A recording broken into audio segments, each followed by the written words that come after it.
Hello বন্ধুরা, শাবনামের রান্না চ্যানেলে সবাইকে স্বাগত। বন্ধুরা, তোমরা সবাই কেমন আছো? আমি তো আলহামদুলিল্লাহ বেশ ভালোই আছি। বন্ধুরা দেখো, আজ আমি দেশি মোরগের ফ্রেশ মাংস নিয়ে এসে হাজির। আজ যেহেতু আমি পাতলা ঝোল করব, স্বাস্থ্যসম্মত ঝোল, যেটা ঘরের সবাই খেলে উপকার আসবে, সেইভাবেই আজ আমি রান্নাটা করে নেব। এবং যেভাবে আমি রান্নাটা করি সেটাই তোমাদের সঙ্গে আমি শেয়ার করতে এলাম। তো তেলের মধ্যে আমি পেঁয়াজটা দিয়ে দিয়েছি, একটু নেতিয়ে যাবে এবং একটু রেড ব্রাউন করে আমি পেঁয়াজটা ভেজে নেব।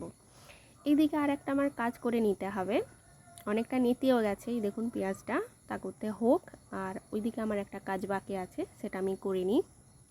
ধনে জিরে গুঁড়ো মশলা, হলুদ গুঁড়ো আর লঙ্কা গুঁড়ো, এই তিনটেকে একসঙ্গে আমি মিক্স করে নেব এবং মানে আর কি জল দেব, কুসুম জলে একটু মিক্স করে ভালো করে একটু 5 মিনিটের মতো একটু রেখে দেবো, রেস্টে রেখে দেবো। এতে কি হয়, কালার আসে ভালো রান্নায় এবং কষানোর সময় খুব সুন্দর আর কি কষানোটা হয়ে যায়।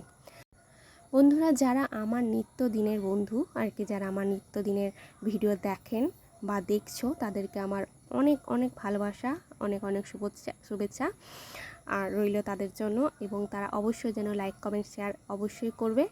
আর যারা আজ নতুন আমার চ্যানেলে আসবেন, তারা প্লিজ সাবস্ক্রাইব করতে ভুলে যাবেন না এবং লাইক কমেন্ট শেয়ার অবশ্যই করবেন। পাশে থাকা বেল আইকনটা প্রেস করে রাখবেন, যাতে আমার স্বাস্থ্যসম্মত নতুন রান্না, ঘরোয়া রান্না আপনাদের কাছে খুব শীঘ্রই পৌঁছে যায়।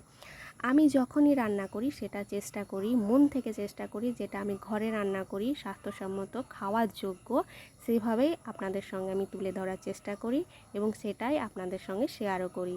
তো যেটা আমি খাই সেটাই আপনাদেরকে দেখাই। তো এই তো আমার মাংসটার আগে আমার মশলাটা কষানো হয়ে গেছিলো, তো মাংসটা দিয়ে দিলাম। এদিকে মাংসের সঙ্গে আমি দিয়ে দিয়েছি আদা রসুন এবং লবণ। আর লবণটা আমি একটু পরেই দিয়েছি, কারণটা হচ্ছে লবণটা সাথে সাথে না দেওয়াই ভালো। 2-3 বার নাড়িয়ে নেওয়ার পর যখন আস্তে আস্তে জলটা বেরিয়ে আসবে, মাংস থেকে জল ছেড়ে আসবে, তখন লবণটা দেব, এতে সুবিধা হয়। কারণ মাংস তার আগে একটু ভেজে নিলে তেলের মধ্যে, ওটাই বেশি ভালো হবে।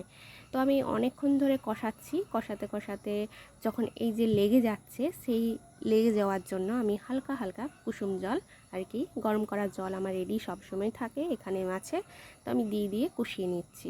তলে লেগে গেলে কোনো ভয় নেই, জল দিলে হালকা হালকা জল দিয়ে ছিপ দিলেই আর কি কষানোটা হয়ে যাবে। তো একটু ঢেকে কষালেও কষানো যাবে, কারণ এটা দেশির ক্ষেত্রে কোনো ভয় নেই। পোলট্রি মুরগির ক্ষেত্রে কি হয়, আমরা যখন বাজার থেকে নিয়ে আসি, সেগুলো কিন্তু পোলট্রি মুরগির ক্ষেত্রে গরম জলে ডুবিয়ে দেয় পরিষ্কার করার জন্য, মেশিনে ডুবিয়ে আর কি করে পরিষ্কার করে, ওই জন্য অর্ধেক সেদ্ধ হয়ে চলে আসে।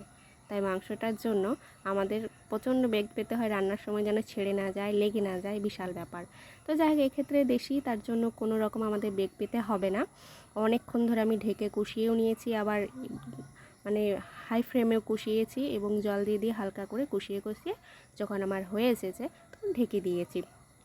আমি ঢেকে মিডিয়াম ফ্লেমে এটাকে আমি সেদ্ধ করে নেব এবং আমার এবার বন্ধ করে দেব। হয়ে এসেছে, তো হয়ে আসার আগে লবণটা আরেকবার দেখে নিলাম, কারণ এতে স্বাদটা আমার আরেকটু লবণের লাগতো, তার জন্য। তো বন্ধুরা, আমি গ্যাস বন্ধ করে দেওয়ার পরে আমি তোমাদের সঙ্গে এটা শেয়ার করছি। পাতলা ঝোল খুব সুন্দর হয়েছিল, সবার কাছে আমি নাম পেয়েছি যে হ্যাঁ মাশাআল্লাহ, খেতে খুব ভালো হয়েছিল। তো অসংখ্য ধন্যবাদ আমার পাশে থাকার জন্য।